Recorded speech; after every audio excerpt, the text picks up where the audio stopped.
네, 우리 교리강의 14번째 시간입니다. 교리강의 14번째 시간, 창조론 10번째 시간입니다. 창조론 10번째 시간, 일반 계시 속에 하나님의 귀한 특별한 계시를 찾아가는 시간 10번째. 지구의 나이는 과연 45억 년이 맞을까? 45억 년이 맞을까라고 하는 그런 내용입니다. 다시 말해 지구의 나이가 진화론에서는 45억 년이라고 그러는데 과연 그 말이 옳겠느냐? 아니면 우리 성경적인 창조론에서는 6천년이라고 하겠죠. 지금으로부터 2000년 전에 예수님, 그리고 2000년 전에 예수님보다 2000년 전에 아브라함보다 2000년 전에 세상 창조해서 6000년이다 라고 이렇게 하는, 과연 45억 년이 맞을지 6000년이 맞을지 그 내용을 한번 살펴봅니다. 이사야서 47장 11절에서 15절까지입니다. 우리 같이 봉독합니다. 재앙이 내게 임하리라. 그러나 내 그 근본을 알지 못할 것이며 손해가 내게 이르리라. 그러나 이를 물리칠 능력이 없을 것이며 파멸이 호련히 내게 임하리라. 그러나 내가 헤아리지 못할 것이니라. 이제 너는 젊어서부터 힘쓰던 지능과 많은 사수를 가지고 서서 시험하여 보라. 혹시 유익을 얻을 수 있을는지, 혹시 원수를 이길 수 있을는지. 내가 많은 모략을 인하여 피곤케 되었도다. 하늘을 살피는 자와 별을 보는 자와 올싸게 예고하는 자들로 일어나 내게 임할 그 일에서 너를 구원케 하여 보라. 보라, 그들은 촉에 같아서 불에 타리니 그 불꽃의 세력에서 스스로 구원치 못할 것이라. 이 불은 더웁게 할 숯불이 아니요 그 앞에 앉을 만한 불도 아니니라. 너의 근로하던 것들이 내게 이같이 되리니 너 어려서부터 너와 함께 무역하던 자들이 각기 소향대로 유리하고 너를 구원할 자 없으리라. 아멘. 굉장히 그 하나님의 강한 어조로 질책하시는, 어떻게 보면 하나님이 그 심판하시는 그런 내용일 것입니다. 굉장히 두려운 이야기죠. 자, 이러한 이사야서 47장을 우리가 오늘 본문으로 두고 과연 우리가 살아가는, 우리가 또한 행하고 생각하고 그것을 추구하는 그 모든 것들이 옳은지 한번 생각해 보자 이 말입니다. 자, 우리는 과학이 어떻게 특별 계시를 증명할까라고 하는 것이죠. 과연 지구의 나이가 진화론에서 주장하고 있는 것처럼 45억 년 이상이나 되었을까? 아니면 저들이 주장한 것처럼 이렇게 엄청난 나이를 자랑하지 않는 것은 아닐까? 고작 기하 6000년은 아닐까 하는 질문을 두고 우리는 오늘 이 시간 시작해 보도록 하겠습니다. 그래서 몇 가지를 지금 제가 말씀을 드릴 텐데, 김명현 박사님의 강의를 제가 요약을 하기는 했는데 저조차도 이러한 그 뭐 지질학에 대해서 뭐 과학이죠. 지질학에 대해서는 많이 문의 아니고 또 다 알 수도 없죠. 또 과학에 대해서는 거의 뭐 문이 아니고 겨우 뭐 중학교, 고등학교, 중학교 때 배운 그 과학이 아마 전부일 것 같을 뿐인데, 그래도 한번 열심히 해보도록 하겠습니다. 그래서 오늘 그 과학에 대해서 잘 모르시는 분들은 굉장히 그 하품이 아니면 졸릴 그런 시간이기도 합니다만은 열심히 한번 해보도록 하겠습니다. 진화론의 근거, 진화론이 45억 년이 지구의 나이다. 다시 말하면 45억 년 전이 지구가 태어났다라고 하는 이러한 주장에 대한 비판을 한번 생각해 봅니다. 진화론에서 주장하는 은하계의 발생은 빅뱅이다. 큰 폭발이다. 뱅 그러면 이거 뭡니까? 뻥이라는 뜻. 우리가 생각할 때 폭탄이 칠 때 뻥 그러죠. 근데 빅뱅 큰 폭발이다 이 말입니다. 빅뱅으로부터 시작이 됐다라고 그러는데, 은하계는 아마 150억 년 전에 대폭발이 있었다. 150억 년 전에 대폭발이 있어가지고 온 은하계로 어떤 그 요소들 뭐 우리가 흔히 말하는 뭐 질소, 산소, 헬륨, 뭐 이런 가스들이 확 어떻게 모이고 융합되고 하다가 뻥 터졌다. 그게 빅뱅인데 그게 150억 년 전이다. 150억 년 전에 터져가지고 그 파편들이 온은하게 흩어져 있다가 그 중에 하나가 지구로 진화를 했는데 지구는 약 45억 년이 됐다. 150억 년 전에 그 폭발 빅뱅이 있었는데 한 100억 년쯤은 그대로 있다가 100억 년쯤이 지나가지고 지금으로부터 45억 년 전에 그 중에 빅뱅의 한 파편이 지구로 진화를 했다라고 하는 것입니다. 잘 한번 생각해 보셔야 됩니다. 100억 년 동안 이 지구는 아무런 생명이 없었습니다. 생명이 없었습니다. 그리고 나서 지금으로부터 한 45억 년 전쯤에 하나의 아메바라고 하는 단세포가 나타나기 시작했고 그걸로 인해서 여기서 말하는 뭐 절지동물, 연체동물, 척삭동물들이 생겨나기 시작을 해가지고 45억 년 동안 지금까지 우리 인간으로 진화해 왔다라고 하는 주장입니다. 자, 진화론의 빅뱅, 창조론과 비교해 볼 수 있기를 바랍니다. 그래서, 제가 창세기 1장 1절에 보니까 하나님이 태초에 천지를 창조하셨다라고 했을 때, 천지창조, 우리는 거기에 대해서 그냥 별다른 생각 없이 그냥 읽고 지나오죠. 아주 간단한 문장입니다. 하나님께서 태초에 천지를 창조하셨다. 아주 간단합니다. 그런데 거기 엄청난 비밀이 들어있었다라고 하는 것을 제가 미처 깨닫지를 못했습니다. 그런데 바로 그 창세기 1장 1절이 뭐냐면 바로 이 폭발이라고. 다시 말하면 제가 지구는 두 번 이래 엄청난 폭발. 다시 말하면 이제 융기, 그다음에 침하 뭐 이런 것이 있습니다. 위로 올라오는 건 융기, 밑으로 꺼지는 것은 땅으로 쭉 꺼지는 것, 땅속으로 꺼지는 것은 침하라고 이렇게 말하는데 그런 융기, 침하 이런 대폭발이 두 번 있었다. 창세기 1장 1절이고 그 다음에 노아의 홍수 때 40일 동안 비가 오고 그리고 깊은 샘의 물이 터졌다라고 했을 때 그때 이렇게 두 번 융기와 침하 그래서 두 번 그 지각의 대격변이 있었다라고 이렇게 말씀을 했는데 첫 번 창조론은 바로 이러한 대폭발 대격변을 생각을 할 수 있어야 됩니다. 자, 진화론에서 빅뱅은 선캄브리아기와 캄브리아기를 구분하는 것이라고 해도 과언이 아닐 정도로 급격한 변화와 화석의 다량 출토라고 지난번에 한번 말씀을 드렸는데 기억하고 있을는지 모르겠습니다. 화석이 다량으로 출토되는 지질대가 바로 캄브리아기입니다. 그런데 희한하게 캄브리아기임에도 불구하고 그 밑에 있는 지질층이 거의 캄브리아기하고 똑같은데 그 지질층, 캄브리아기의 그 밑에 있는 지질층에서는 전혀 그 화석이 나타나지 않는다. 그냥 흙만 있다라고 하는 것이었습니다. 다시 말하면 이거 구분을 어떻게 합니까? 캄브리아기와 캄브리아기인데 캄브리아기는 하나님께서 이 세상에 뭐라 그럴까 식물을 만드는 것은 세 번째 날입니다. 첫째 날은 뭡니까? 빛을 만드셨고 두 번째 날은 해와 달과 별들을 만드셨습니다. 그리고 세 번째 날에 이제 채소들을 만들기 시작을 해가지고 이제 그리고 동물들을 만들고 뭐 그랬죠. 자 그러는데 그것이 아닙니다. 첫째 날은 빛을 만들었고, 그 다음에 두 번째 날은, 궁창을 만들었습니다. 궁창을 만들고, 셋째 날이, 뭘까? 셋째 날이,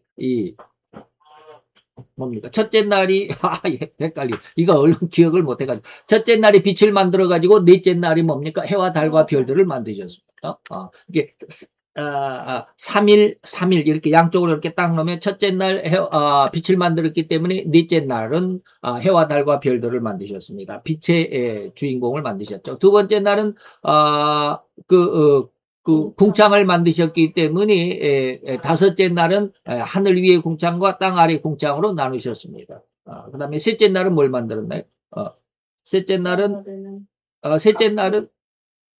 풀과 셋째 날은 풀과 각종 채소 먹을 식물들을 만드셨나요? 그리고 나서 여섯째 날에는 뭡니까? 그 풀과 과수 그리고 그 푸른 채소들을 가지고 먹고 살 수 있는 짐승들을 그리고 하늘의 새들을 그리고 땅의 물고기들 그리고 마지막에 인간을 만드셨다라고 하는 그런 겁니다. 자, 그러기 때문에 셋째 날까지는 아직은 하나님께서 이런 동식물들을 만들지 않으셨습니다. 다섯째 날까지 그랬죠. 다섯째 날까지 아마 그랬을 것 같습니다. 그리고 여섯째 날 모든 동물들을 만드셨기 때문에. 그러니까 그 이전에 하나님께서 창세기 1장 1절에 태초에 천지를 만드셨을 때 대격변으로 이 세상을 대격변으로 그래서 지층이 이렇게 융기가 되고 그래서 산이 되고 또 치마가 되고 바닷속에 골짜기가 되고 뭐 이런 것이었다라고 하는 것입니다. 그렇기 때문에 그때의 대격변이 있었지만 화석이 하나도 나타나지 왜 동식물들이 없으니까. 그리고 나서 이제 하나님께서 세상에 동식물들을 만들고 쭉 지나오다가 약 한 1000년, 1500년쯤 후에 노아의 홍수가 있게 됐죠. 노아의 홍수가 있게 됐습니다. 그리고 나서 그때는 뭡니까? 온 세상의 동식물들이 뭐 하늘의 새도 있고 땅에 짐승들이 있고 그리고 바닷속에 물고기들도 있고 동식물들이 있기 때문에 그러한 것들이 노아의 홍수에 의해서 대격변 그래서 땅에서 기품의 샘들이 터지면서 이것이 그냥 샘이 쪼고 그냥 뽁뽁뽁 이렇게 솟아오른 그런 샘물이 아니고 완전히 대격변 터져버린 화산처럼 그 물속에서 바닷속에서 터져버리는 그러한 것으로 인해서 그 물줄기가 이게 보통이 아니다라고 하는 것입니다. 어마어마한 쓸림 큰 바위도 그냥 한번 쑥 쓸려가는 제가 그것을 하나 보다가 그 동영상을 하나 보다가 제가 생각하기에 엄청난 것이 하나 있어가지고 한번 보도록 하겠습니다. 그게 뭐냐면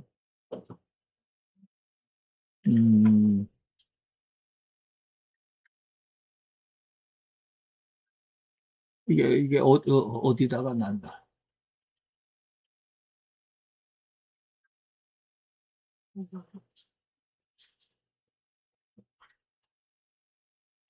지구의 나이. 여기다가 넣어놨구만. 예.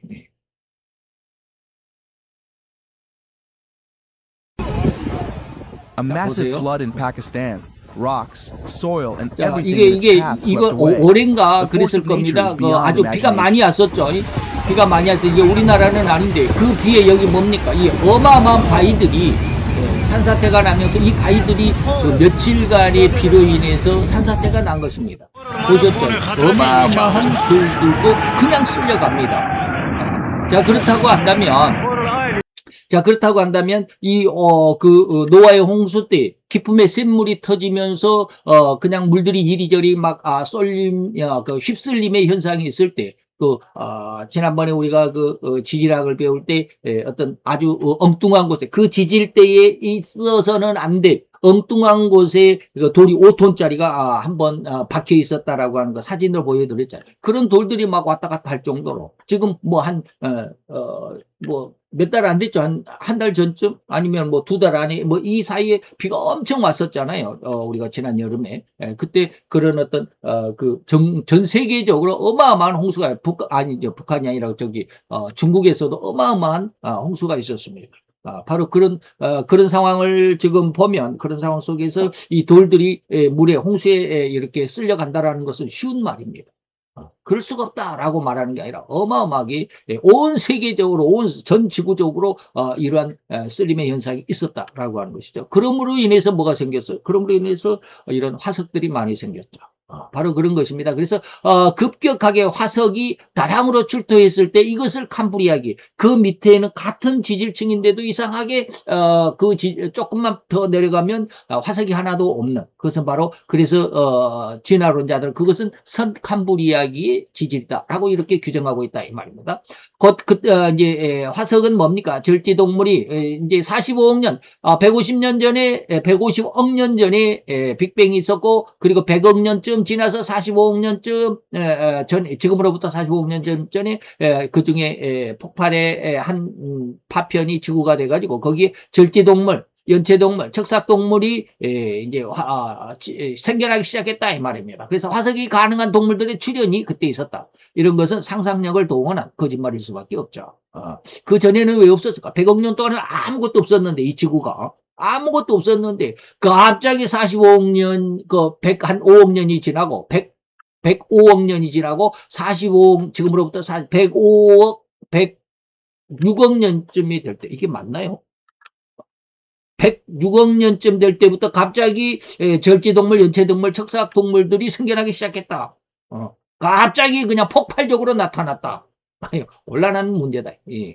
그동안에 아무것도 없다가 근 1년, 작년에까지는 아무것도 없었는데 올해부터는 갑자기 온 생물들이 나타났다. 이건 좀 곤란한 문제죠. 예.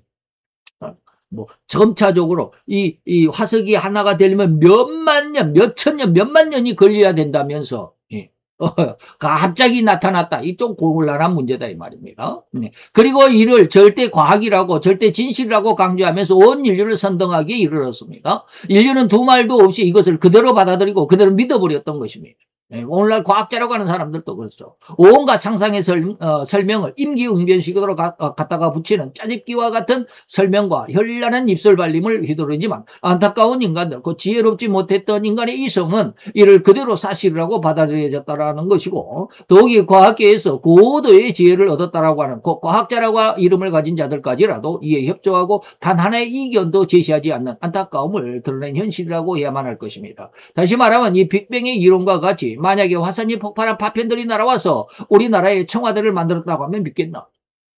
150억 년 전에 뻥 터져가지고 그 파편 돌덩이 하나가 딱 날아와가지고 그것이 100억 년 동안 가만히 있다가 전혀 무슨 뭐 변동도 없이 진화도 없이 가만히 있다가 갑자기 한 105억 년이 지나고 106억 년이 될 때부터 그냥 막 갑자기 그냥 무슨 동물들이 나타나가지고 거기에 진화가 생기고 그래가지고 45억 년이 됐다.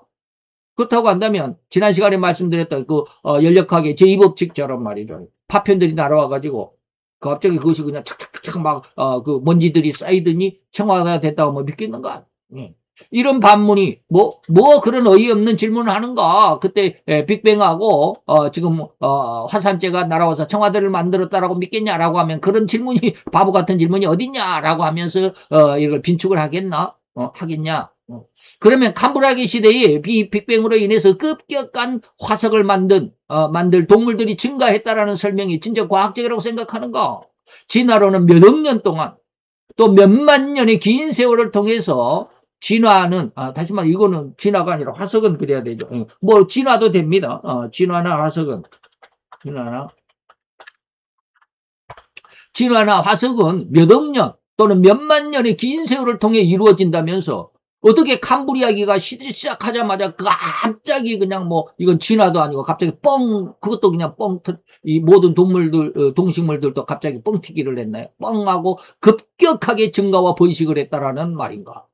그렇게 설명하는 진화론의 지금 진화론의 주장이 바로 그것입니다. 급격하게 진화가 형성됐다.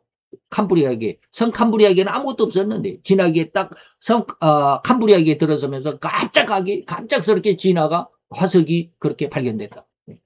이런 설명을 과학적이라고 이해되고 그리고 이해는 절대 이견이 없다라는 것인가? 제가 질문하는 것에만 이 백 목사가 질문하는 것입니다. 화산이 폭발해서 파편들이 청와대를 만들겠는가라고 하는 것이 이 어리석은 이 질문이다. 뭐 그런 질문을 다 하냐? 그게 말이 되냐라고 이렇게 하면서 진화론에서 말하는 105억 년 동안에는 아무것도 없다가 106억 년이 되는 그 시간부터 지금까지 45억 년 동안 오면서 어마어마하게 갑작스러운 진화가 그리고 그 화석이 번성했다라고 하면 그게 맞겠느냐? 그 말은 왜 믿어주냐? 이런 설명을 과학적이라고 이해되고 이해는 절대로 이견이 없다라는 것인가? 편견 없는 정확하게 중립적인 사고와 이성을 가지고 진화론의 주장과 창조론의 주장 중에서 어느 편이 더 비현실적이고 가설뿐인 거짓말인 주장이라는 것을 과학이라고 선전하고 선동하는지를 밝히는 가장 올바르고 귀한 인격을 형성해 갈 수 있는 존재가 되시기를 축원하면서 권면합니다. 그래서 진화론의 이제 그림들입니다. 45억 년 전에는 뭐 어떻고 30억 년 전에 20억 년 전에 10억 년 전에는 어떻다라고 하는 것인데 40억 년 전에는 초기 생명이 있었답니다. 이 지구에. 그래서 원시 생명체인 최초의 단세포 아메바 같은 이것이 40억 년 전에 45억 년에 지구가 생겨났고 그리고 거기서 5억 년이 지나니까 40억 년 전에 단세포 아메바가 이렇게 최초의 이렇게 뭐랄까 출생이 아니고 뭐라고 그래야 되나 출현해가지고 그래서 유기분자를 형성하게 됐고요. 그리고 10억 년이 지나서 30억 년쯤 되니까 이때 광합성 생물이 또 시작이 됐다. 뭐 박테리아, 시노박테리아, 시아노박테리아가 뭔지 잘 몰라요. 생물에 대해서 전혀 몰라요. 그 다음에 뭐 스트로마톨라이트 말도 발음도 좀 어렵네. 바로 이런 광합성 생물이 갑자기 산소를 축적을 하고 산소를 또 뿜어내니까 이 지구가 산소가 있게 되었다. 이런 생물들이 나타나가지고 산소를 내뿜어가지고 지구에 이렇게 산소가 생겨나게 됐다. 뭐 그런 주장입니다. 그리고 20억 년 전에는 어땠습니까? 진핵 생물이 출현했다. 진핵, 핵이 있는 미토콘드리아 같은 그런 핵을 가진 그런 생물들이 20억 년 전부터 뭐랄까 출현을 했다. 그리고 10억 년 전부터는 초기 다세포가 생겨났다. 이때는 뭐 에디아카라 생물이나 뭐 이런 것들이 생겼다고 그럽니다. 그래서 단순 형태의 다세포 이제는 단세포가 아니라 아메바 같은 단세포가 아니라 여러 세포가 우리 인간에게는 60조 개의 세포로 인간의 몸이 이렇게 피부를 싸고 있다고 그러죠. 인간의 몸에는 세포가 60조 개가 있답니다. 그래서 10억 년 전부터 이제 다세포의 생물이 해파리 판이 뭐지 이게 해파리 같은 이게 이게 도장 같은 뭐 이런 건가 봐요. 그런 생물이 출현했다라고 하는 이게 바로 고생대 캄브리아기 대폭발 이전의 단계다. 이런 시대가 그리고 나서 캄브리아기의 대폭발이 캄브리아기의 이제 대폭발이야 그래요. 그래서 이제 그때부터 화석이 생기기 시작했다라고 말하는.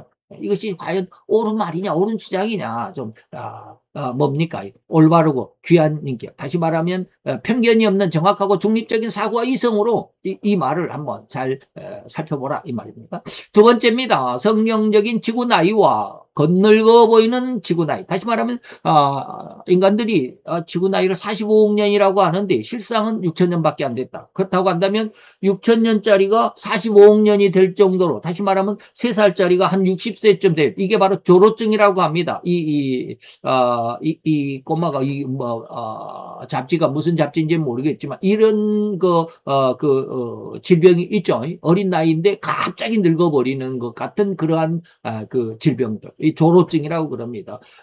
그래서 성경적인 나이는 6천년이다 라고 하는 것이죠. 지금부터 예수님까지 2000년 그리고 그 이전에 아브라함까지가 또 2000년 그리고 아브라함부터 세상 창조까지 2000년에서 6000년으로 해석을 하는데 성경 창조론에서는 근데 45억 년쯤 되어 보이는 것은 뭐냐 다시 말하면 엄청나게 지구가 큰 고생을 했다 이 말입니다. 우리도 고생을 하면 그 나이보다도 훨씬 늙어 보이게 되죠.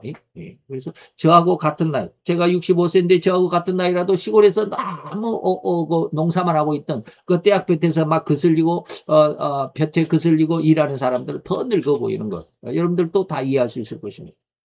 그래서 바로 지구는 노아의 대홍수와 같은 엄청난 고난을 겪었기 때문에 그로 인해서 늙어 보인다. 다시 말하면 여기에 보이는 이 겉보 이게 어디냐면 이게 헬레나 산입니다. 미국의 세인트 헬레나 산인데 세인트 헬레나 산이 폭발을 하면서 여기에 이 엄청난 사람이 이렇게 조그맣죠. 이 빨간 게 이 사람인데 이 사람의 키보다 엄청나게 높은 그러니 이게 뭐 한 20m쯤 될까요? 20m쯤 되는 이러한 그 퇴적층이 있었는데 이게 얼마나 걸렸냐? 이렇게 높이 퇴적층이 이렇게 높은 한 20m 이상 쌓일 정도면 뭡니까? 이 진화론에서는 약 수십만 년 걸려요. 이런 퇴적층이 생기려면. 그런데 실제로는 이게 뭐다? 우리가 눈으로 봤으니까 망정이 3일 동안 쌓인 겁니다. 3일. 이게 이제 3일이라고 그랬는데 이게 3번 쌓인 겁니다. 이 헬레나 화산이 3번 폭발했답니다. 며칠을 간격을 두고 한 번 1차 폭발해갖고 며칠 있다가 또 2차 폭발하고 또 며칠 있다가 3차 폭발하고 3번을 폭발했는데 그 3번 폭발에 의해서 그러니까 하루 쌓이고 그 다음에 두 번째 폭발할 때 또 하루 쌓이고 세 번째 폭발할 때 또 하루 쌓이고 그 3번 3일 동안 쌓인 게 이 수십 메타의 퇴적층이다. 라고 하는 것입니다. 그래서 진화론에서는 10cm 퇴적층을 10cm를 쌓으려면 5,000년쯤 걸린다고 그러니까 이게 뭐 한 2, 30m 되니까 몇십만 년 걸려야 되겠냐 이 말이에요. 근데 이것은 뭡니까? 단 3일 만에 이 수십 미터의 퇴적층이 쌓인 것이다. 그러니까 그랜드 캐니언의 골짜기가 얼마라고 2km가 된다고 그러죠. 평균 2km. 깊은 데는 3km까지 된다 그러죠. 그 높이가. 그 3km의 퇴적층을 쌓으려면 얼마나 오랜 시간이 걸리겠나. 그런데 이것은 단 1년 만에 쌓인 1년 만에. 그죠? 그런데 캐니언과 같은 거대한 퇴적층, 평균 높이가 2km인데 이것이 3억 년이라고, 진화론에서는 주장합니다. 3억 년 동안 쌓이고, 쌓여서, 이렇게, 그랜드 캐니언 같이 그런 높은 퇴적층을, 형성을 했다. 그리고 그게, 콜로라도 강을 그렇게 강을 낼 수 있을 만큼 그렇게 골짜기를 패어낸 것은 7천만 년 동안, 물이 흘러서 7천만 년 동안 계속 깎아내리다 보니까, 이렇게 오늘날 콜로라도 강과 같이 그렇게, 깊은 강이 형성이 됐다라고 그러는 3억 년 쌓이고 7천만 년 동안 깎이고 그게 아니라 1년 동안이다. 그래서 지금 이제 여기가 제가 여기다 해놨습니다. 바위가 방금 말씀드렸던 그런 바위의 그런 내용들 이거 어디 갔습니까? 어디로 가버렸나? 방금 제가 이거 보여드렸어요. 그래서 제가 동영상을 보다가 이거 갑자기 생각나고 이것만 캡처해서 이렇게 뽑아놨습니다. 며칠 비가 와가지고 이 어마어마한 바위가 그냥 막 쏟아져 나오잖아요. 이거 바위가 이렇게 밀려갈 것 같은 그런 바위입니다. 그렇지 않죠? 이렇게 바위들이 그냥 물에, 홍수에, 비에 이렇게 쓸려간다. 그런 영상을 한번 참조해 보시고 1년 동안에 이 온 지구가 이런 이보다 더 그냥 이 감히 비교할 수조차 할 수 없을 만큼 어마어마한 그 홍수의 그 휩쓸림에 의해서 온 세계가 엄청난 그 고생을 했다. 이런 뜻입니다. 두 번째입니다. 방사성 동위 원소로서 이 지구 나이를 측정해 보는데 이걸 절대연대 측정법이라고 그러는데 여기 절대연대에는 직접 이제 나이테 나무의 나이테를 보면은 몇 년 됐다라는 거 우리가 알죠. 그래서 1번 이 그림은 몇 년 됐냐면 109년이 됐다고 그럽니다. 109년. 나이테가 109개. 그다음에 두 번째는 이게 어마어마하게 큰데 이게 400년이라 400살로 판정을 받은 나무의 나이테랍니다. 그리고 여기에 보면 여기가 독일 프랑크푸르트 박물관에 있는 나무인데 어마어마하게 크죠. 반달 모양으로 이렇게 잘라놨는데 이 나무의 나이는 2002년이 됐다. 2024를 살았다라고 어마어마하게 큰 나무. 이런 것을 볼 때 정확하게는 지구의 나이 그럴 때 이 나무의 나이테를 보면 2000년이 됐구나. 이렇게 이야기를 할 수 있다라는 것이죠. 그 다음에 직접 연대 말고 이제는 방사선 동위원소를 측정을 하는 그러한 나이 측정도 있답니다.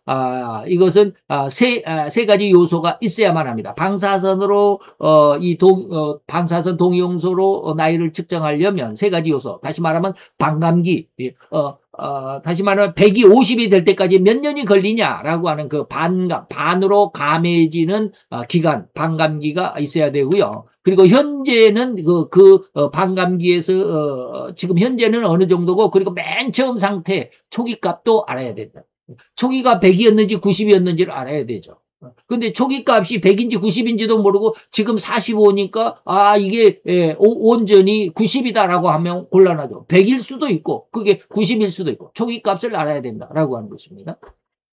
그래서 반감기 또는 돌 속에 이제 납이나 우라늄을 가지고 방사성이니까 우라늄을 가지고 이제 그 나이를 측정하게 되죠. 그래서 문제는 뭐냐면 우리가 맨 처음 상태를 알 수가 없다. 이 지구가 이 우라늄이 100이었는지 그래서 지금이 50인지 아니면 지구가 처음에 초기값이 90이었는데 지금이 50인지 알 수가 없다. 초기값을. 그래서 처음부터 근데 진화론자는 처음부터 100이라고 가정을 하면서 이 동위원소를 가지고 지구 나이를 측정하게 돼. 100이라고 가정을 하는. 100인지 50인지 어떻게 알아요? 초기값을 우리는 알 수가 없죠. 그 다음에 이제 헬륨을 가지고 지구 나이를 증거를 하는데, 측정을 하는데요.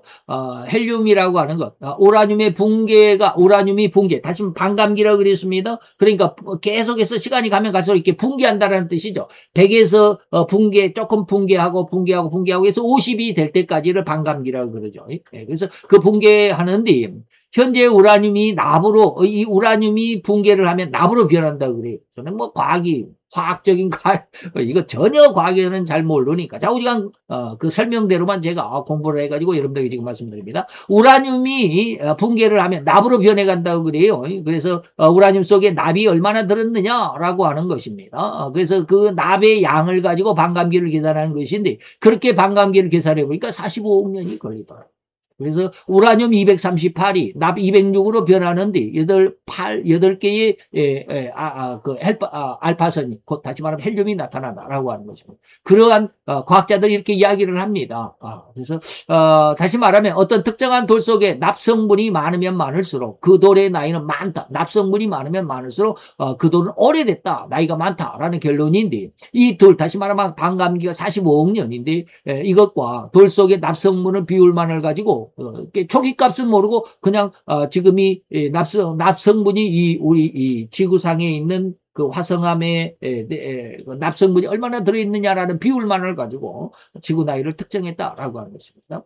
만약에 45억 년이 지구의 나이라고 한다면 거기에 알파가 나옵니다. 다시 말하면 우라늄이 납으로 붕괴를 할 때 알파선이 그 헬륨이 튕겨져 나온다고 그럽니다.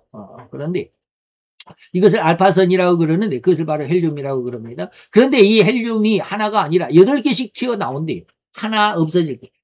우라늄 하나가 납 하나로 이렇게 바뀌어질 때 헬륨이 8개가 푹 튕겨 나오고 납으로 변한다고 그래요. 좌우지간 과학자들이 이걸 발견했는 모양이에요. 그래서 헬륨의 원자량은 4입니다. 고로 우라늄이 납으로 변하는 과정에서 8개의 헬륨이 뛰쳐나온다고 했습니다. 그래서 원자량은 4이므로 곱하기 4를 하면 우라늄 하나가 납으로 변할 때 8개가 뛰쳐나오고 원자량이 4개이기 때문에 4와 8을 곱하면 32가 되죠. 4, 8은 32입니다. 그래서 원자량 238의 우라늄이 납의 206의 사이에서 206 납으로 변하는 사이에서 32개의 원자량의 개수가 나온다는 것입니다. 그래서 8개의 헬륨은 반드시 나온답니다. 예외가 없답니다. 우라늄이 하나의 우라늄이 하나의 납으로 변할 때 거기에 그 헬륨 8개가 반드시 나온다. 그렇기 때문에 거기에 원자량이 4기 때문에 32개가 나온다.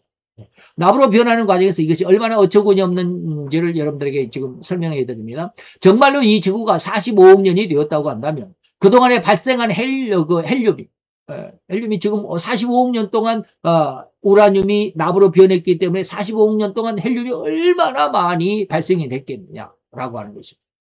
한 개만 지금 우라늄 하나만 지금 납으로 변해 있는 것이 아니죠. 45억 년 동안 이 지구상에 있는 것이. 자, 그러면 헬륨도 그동안 45억 년 동안 이 지구상에 헬륨은 없어지지 않는답니다. 절대 없어지지 않는답니다. 그래서 그런데 헬륨은 가벼워서 공기 중에 넓게 골고루 퍼져져 있다라고 그럽니다. 헬륨은 우리가 가끔 가다가 그 헬륨 공기를 마시면 우리 목소리가 변하죠. 뭐 이상한 거 여러분 실험을 해보셨죠? 가끔 가다가 그 재밌는 과학 실험해가지고 풍선에다 헬륨을 가스를 푹 집어넣어가지고 그 풍선을 입에다가 넣고 쭉 들어 마시고 말을 하면 뭐 이상한 소리가 막 나죠. 쇳소리 같은 거 나오고 뭐 이런 소리 나오죠. 바로 그게 헬륨입니다. 이런 헬륨이 이 지구상에 45억 년 동안 우라늄이 납으로 되면서 하나가 붕괴될 때마다 32개가 나타나야고 한다면 이 지구상에 얼마만큼 많은 헬륨이 있어야 되느냐 이 말이에요. 그래서 헬륨은 절대로 한 군데 모여 있거나 뭉쳐 있지 아니하는 그런 성품을 가지고 있습니다. 그래서 공기 중에 농도를 측정하면 헬륨의 양을 알아낼 수가 있어야 됩니다. 그래서 추정해서 45억 년 전이라면 이 지구상에 우라늄이 200만 개가 있었다고 가정을 한다면 200만 개도 더 되지만 200만 개가 있었다고 한다면 공기 중에 헬륨의 양을 계산해 보자. 그러면 이제 절반으로 변했으니까 납으로 100만 개, 200만 개가 우라늄이 있었다고 한다면 100만 개로 변했겠죠. 그리고 100만 개가 아직은 우라늄이 남아있을 것입니다. 그러면 우라늄 200만 개에서 100만 개로 그 절반으로 줄었으니까 한 개가 변할 때마다 8개의 헬륨이 발생했으니까 계산하면 헬륨은 800만 개가 있어야 된다. 100만 개가 줄어들었으니까 거기 8개씩 나오면 800만 개가 헬륨이 있어야 됩니다. 그죠? 그 정확한 계산이죠. 더욱이 헬륨의 특징 중에 하나는 절대로 헬륨의 다른 원자들과 결합하지 않는 왕따의 수. 헬륨은 그냥 그대로 헬륨 그 자체만을 가지고 있습니다. 수소는 산소와 결합하면 뭐가 됩니까? 결합을 하면 물이 되잖아요. H2O 해가지고. 근데 헬륨은 절대로 다른 어떤 요소와 결합을 못 한답니다. 아주 왕따입니다. 혼자만. 그렇다고 한다면 현재 지구상에 어느 정도의 헬륨량이 있어야 지구가 45억 년이 되었다라고 인정을 하겠냐? 우습지 않느냐 이 말입니다. 키키키 그랬습니다. 그러면 너그럽게 봐줘서 이 지구상에 700만 개 정도 헬륨이 있다고 헬륨 알갱이가 있다고 한다면 45억 년으로 인정해 주겠습니까? 아니면 700만 개가 아니라 100만 개? 아닙니다. 지구상에 도대체 헬륨량이 얼마나 되느냐? 고작 8개 존재한다. 이게 과학자들이 발견해낸 겁니다. 지구에 지금 현재 45억 년이 지났는데 우라늄이 절반으로 줄어들어서 45억 년이 지금 됐는데 그러면 헬륨량이 어마어마하게 많아야 되는데 지금 지구상에 헬륨을 측정해 보니까 8개밖에 없더라. 이런 사실에 우리가 충격을 받지 않겠습니까? 받아야만 합니다. 진짜 8개가 있는 것이 아니라 비율을 말하는 것입니다. 진짜 8개가 있는 게 아니고 비율을 말하는 것입니다. 그래서 100만 분의 1, 45억 년이 지나면서 100만 개가 있어야 하는데 1개밖에 없더라. 비율을 이야기하는 것입니다. 45억 년 동안 100만 분의 1밖에 지금 지구상에 헬륨이 남아있지 않다. 측정이 그거밖에 안 된다. 이런 측정이 대상에 이제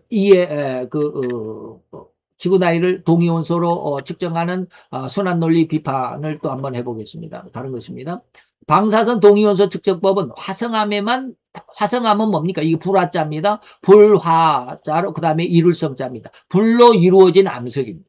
다시 말하면 마그마 같은 것이 불에 그냥 녹아가지고 시뻘겋게 막 흘러내리는 그런 용암이 되었다가 이게 녹아버린 것을 화성암이라고 그럽니다. 그래서 이 방사선 동위원소는 퇴적암에게는 없습니다. 퇴적암은 이 방사선 동위원소가 없습니다. 그래서 화성암에만 있습니다. 화성암에 퇴적암은 절대로 이 방사선 동위원소로 측정할 수가 없습니다.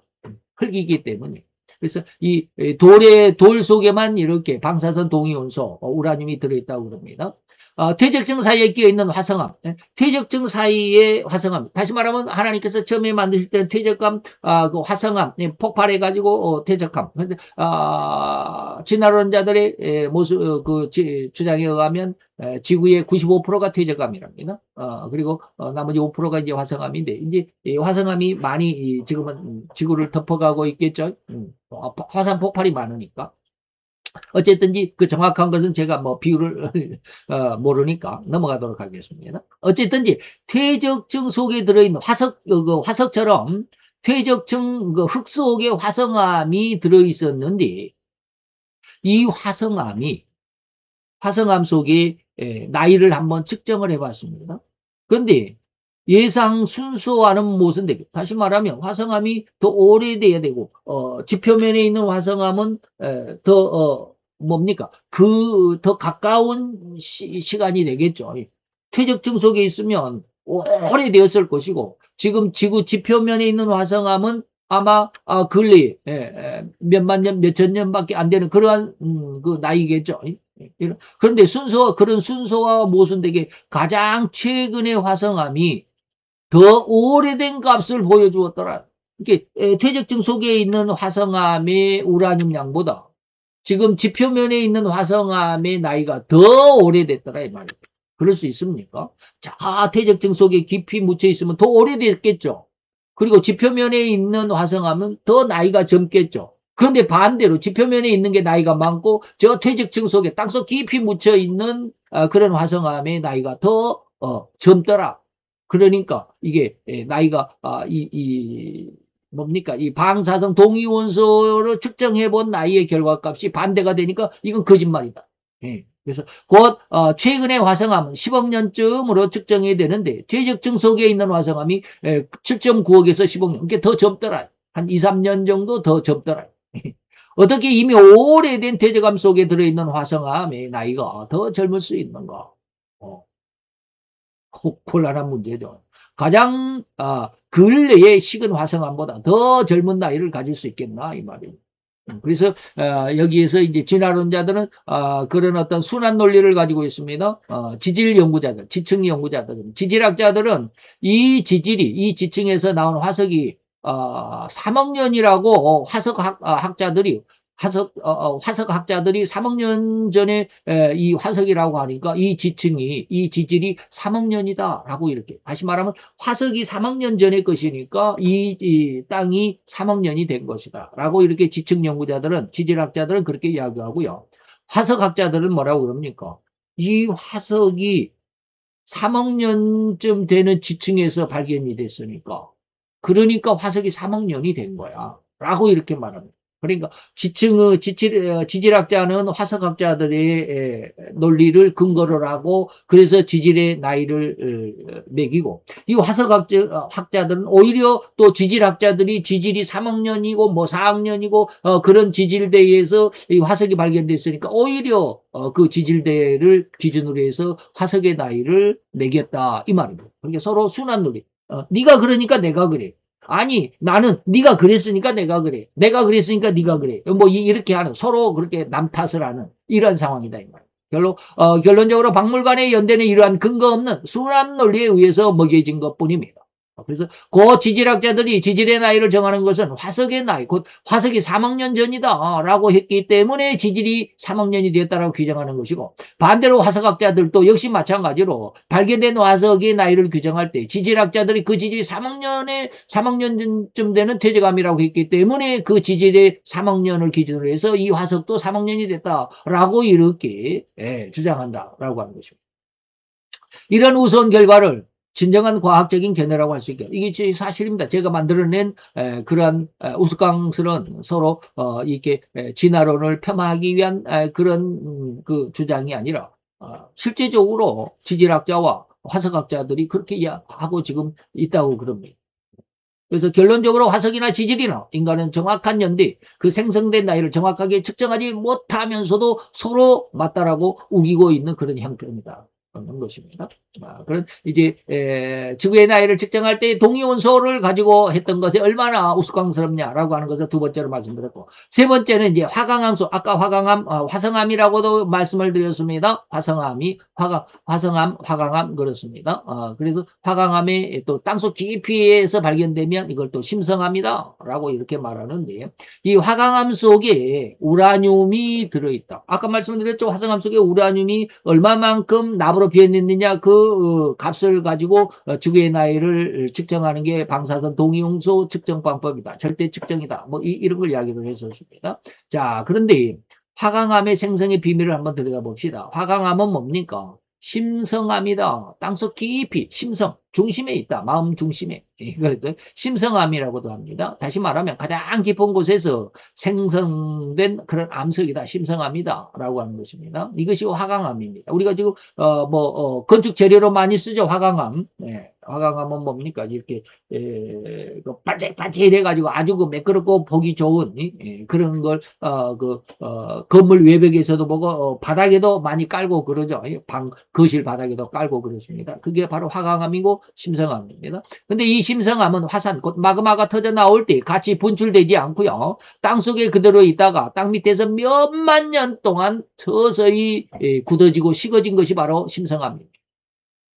자, 그런 마그마에 의해서 암석이 녹아서 터져 나와서 가장 먼저 굳어진 암석이 바로 현무암. 우리가 제주도 가면 현무암이 있죠. 근데 그 현무암은 뭡니까? 물속에다가 집어넣으면 돌이 뜬다고 그러잖아요. 가벼운 그 돌, 구멍이 뻥뻥 뚫려져 있는 곰보돌, 새카만 거, 뭐 그런 거 아시죠? 저도 고등학교 2학년 때 제주도 수학여행을 가가지고 뭡니까? 천지연 폭포에서 기념물 가게에서 그걸 현무암 거북이를 하나 산 적이 있습니다. 지금은 뭐 없어졌습니다만. 지금도 아마 제주도 가면 그런 그 기념물을 팔기도 합니다. 그래서 현무암을 갖다가 물속에다가 세숫대에다 물 떠놓고 거기다가 딱 올려놓으면 가라앉지 않습니다.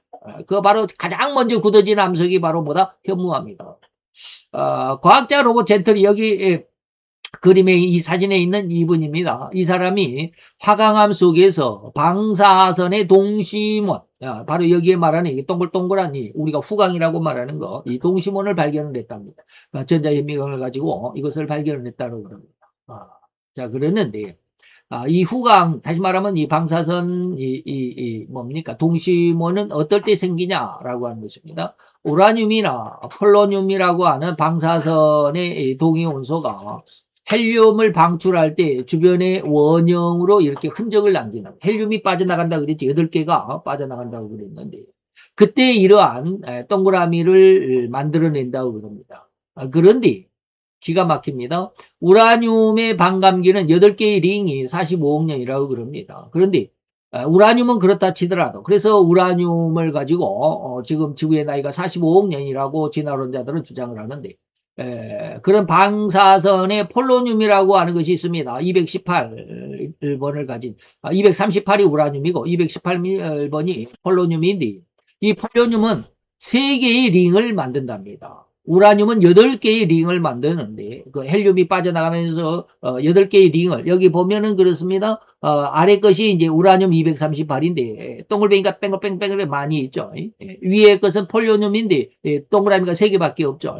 그래서 3개의 링을 만든답니다. 그런데 이 반감기가, 우라늄처럼 뭐 45억 년이 아니라 3분이랍니다. 기가 막힙니다. 3분입니다. 3분. 그래서 폴로늄은 3분 후에는 반감기가 2분의 1, 그리고 6분이 지나면, 그것에 또한 반이니까 4분의 1. 그렇게 해가지고 30분 정도만 지나면 이 폴로늄의 이런 그 동심원, 폴로늄은 그 흔적조차 찾을 수 없다. 거의 남지 않는 성질을 가진 그 방사선입니다. 즉 진화론자들이 주장과 같이 용암이, 다시 말하면 옛날 45억 년 전에 이 지구가 화산이 폭발해가지고 그렇게 화성암이 생겼다고 한다면, 그 용암이, 다시 말하면 화강암이 수십억 년, 다시 말하면 45억 년이 지났으니까 그 화강암 안에 폴로늄의 흔적을 찾을래야 찾을 수가 없을 정도가 돼요. 왜? 한 30분 지나면 이 폴로늄은 없어져 버리니까 말이에요. 반감기가 3분이니까. 우라늄은 45억 년이지만 폴로늄은 3분밖에 안 된대, 반감기가. 그러니까 한 30분쯤 지나면 폴로늄이라고 하는 방사성은 없어져 버린다. 찾을 수가 없다. 그런데 말입니다. 화강암 속에서 우라늄의 후광과 폴로늄의 후광이 함께 발견되더라. 아니, 우라늄은 45억 년이 반감기니까 충분히 발견될 수 있죠. 근데 폴로늄은 뭐요? 30분이면 없어져 버리는데 45억 년이 지났다면서 그 화강암 속에 이 우라늄과 폴로늄의 후광, 이 동글뱅이가 동심원이 함께 발견되더라 이 말. 이것을 발견한 사람이 바로 이 젠틀이라고 하는 이 박사입니다. 기가 막히죠. 그 폴로늄의 링이 발견된 것은 절대로 지구가 뭡니까? 그렇게 오랫동안 나이가 먹은 게 아니다 이 말. 결론으로 보면 화강암이 수십억 년 동안 액체 상태에서 서서히 굳어졌다고 한다면, 화강암이 땅속 깊이에 퇴적층에서, 심성암이라고 그랬죠. 심성암도 화강암의 하나인데, 그러면 그 속에 반감기가 3분에 불과한 폴로늄의 흔적은 절대로 남아 있을 수가 없죠. 폴로늄의 후광의 존재는 화강암이 매우 짧은 기간 안에, 다시 말해 화강암이 지금 폴로늄이 함께 존재할 수 있을 만큼 짧은 기간 안에 이 화강암이 생성됐다. 45억 년짜리 화강암이 아니다 이 말입니다. 그래서 하박국서 2장 11절에 보면 담에서 돌들이 부르짖고 집에서 들보가 응답하리라 라고 하는 말씀을 적용해 보면 맞다. 돌 속에 하나님의 창조의 법칙이, 창조의 하나님의 능력이, 창조의 하나님의 의도가 담겨 있다. 돌들이 부르짖는다. 그렇죠. 그 다음에 나무의 화석 속에도 폴로늄이 남아있다라고 합니다. 나무의 화석, 나무 화석 우리가 지난번에 보셨죠. 규화목이라고 그랬습니다. 지난 시간에 제가 여기 오산대역 앞에 모량기 수목원에 가서 제가 그 사진을 찍었다라고 해가지고 여러분 사진을 보여드렸을 것입니다. 그러는 규화목 속에, 나무의 화석 속에서도 폴로늄이 발견된다. 나무의 화석은 진화론의 주장에 의하면 최소한 5,500만 년, 아니면 8천만 년까지. 그 안에 최고 젊은 나무 화석 규화목이 5,500만 살이다. 5,500만 살이다 이 말입니다. 자, 그런데 콜로라도 공원의 나무 화석 속에서 폴로늄이 210번의 링, 반감기가 138일이라는데 이 폴로늄 200번이 발견되더라. 여기 사진이 그렇습니다. 210번 폴로늄이 발견됐다. 그러면 그 나무 화석도 역시 마찬가지로 5,500만 년? 아니다. 그럼 몇천 년 안 됐다라고 하는 것이고, 자, 결론으로 한번 생각해 봅시다. 그런데 이 폴리뇽의 그 형태가 동그랗게만 생긴 것이 아니라 압착됐다. 이게 양쪽으로 꽉 짓눌러 가지고 이게 타원형으로 계란처럼 이렇게 양쪽으로 푹 퍼지고 가운데가 이렇게 좁혀지는 이 타원이 된 이런 압착된 폴리뇽 210번도 발견되더라. 나무 화석 속에서. 기가 막히죠. 나무 화석의 링이 눌리고 찌그러진 형태로 발견된 것은 나무가 아직 부드러운 상태에서 이런 광물질이 매우 짧은 시간 안에 빠르게 스며들어서 화석화가 일어났음을 의미한다. 그러니까 절대로 이러한 우라늄의 이러한 동심원은 동그랗게 돼야 되는데 이렇게 납작하게 된 것은 이 나무가 부드러워졌을 때 이렇게 양쪽에서 압착을 눌렸기 때문에 그 속에 들어있는 폴로늄도 이렇게 압착이 된 모습으로 보인다라고 하는 것입니다. 자, 이런 내용들을 우리가 지금 제가 아주 이제 뭐 과학적인 지식이 없음에도 불구하고 열심히 공부해가지고 제가 이해할 수 있는 데까지를 여러분들에게 아주 열심히 침투해가면서 설명을 했습니다. 자, 이런 절대 과학적인 방법으로도 철저하고 가장 명확하게 이 우주와 지구와 인간은 절대로 하나님의 절대 권능과 절대 지식으로 인해 창조되었음을 밝혀지고 있다는 이 사실을 우리 신앙의 중심으로 잘 잡은 절대 신앙이 되기를 축원하면서 권면해 드리는 바입니다. 그래서 오늘 지구의 나이가 과연 45억 년이라고 하는데 지금 세 가지를 통해서 우라늄 그리고 폴로늄의 방사선 원소가 들어있는 그 동심원을 가지고 그리고 그 방사선 동위원소의 반감기를 가지고 지구의 나이를 측정을 하는데 그것이 가짜다라고 하는 거. 그리고 첫 번째는 뭡니까? 지질대, 퇴적층의 상황 속에서 우리가 지구의 나이는 그렇게 오래되지 않았다라고 하는 그런 내용 세 가지 속에서 몇 가지로 이렇게 소분해서 여러분들에게 말씀을 드렸습니다. 그래서 지구의 나이에 대한 진화론자들의 45억 년의 주장은 좀 너무 과장되고 너무 헛된 거짓적인 그런 내용이 너무 많다라고 하는 거 잘 이해를 해 주실 수 있기를 권면하고 또한 축원해 드립니다. 기도합시다. 할렐루야 주님, 오늘도 여호와의 귀한 은혜와 사랑과 큰 하나님의 은혜를 감사를 드리나이다. 여호와의 영광이 우리 가운데 함께하게 되시고 우리의 지혜와 지식과 정의와 총명 속에 하나님의 정확한 것을 분별할 수 있고 올바른 것을 분별할 수 있고 완전한 것을 분별할 수 있는 귀한 은혜와 은총의 역사를 도와야 주옵소서. 하나님의 말씀은 아버지의 살아있고 운동력 있기에 우리로 하여금 살아있는 지혜와 지식과 정의와 총명이 되게 하실 줄로 믿습니다. 주의 말씀을 들을 때 우리가 이해하지 못하고 알지 못하고 힘들고 어려운 그런 지식적인 것이라 할지라도 우리로 능히 그 말씀 속에 하나님의 영광을 발견할 수 있고 하나님의 영광의 은혜 안에 함께 동참할 수 있는 귀한 기회로 삼아 역사해 주옵시기를 원합니다. 하나님께서 우리의 지혜와 지식을 그렇게 하나님의 하늘의 것으로 충만하게 채워 역사해 주실 것을 믿고 감사를 드립니다. 예수 그리스도의 이름으로 기도하여 싸움나이다. 아멘.